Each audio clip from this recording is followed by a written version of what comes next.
Welcome to my channel. TP-Link Router Admin Username and Password Change, 2026 Guide. 1. Connect to your TP-Link router. Use a computer, phone, or tablet connected via Wi-Fi or Ethernet cable to your TP-Link router. 2. Open a web browser.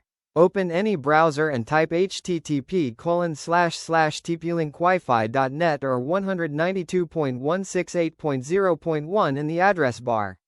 Press Enter. 3. Log in to Admin Panel.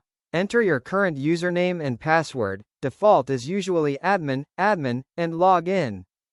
4. Navigate to Settings. Once logged in, go to System Tools, right pointing arrow, Administration or Account Settings. Varies by router model. 5. Change username. Find the username field and enter your new admin username. 6. Change password. Enter your new password in the password field.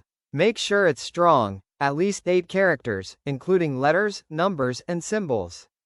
7. Confirm changes. Re-enter the new username and password to confirm.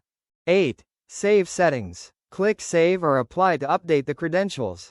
9. Re-login. The router will prompt you to log in again using the new username and password. 10. Note down credentials. Write down your new username and password safely to avoid being locked out in the future. Thanks for watching.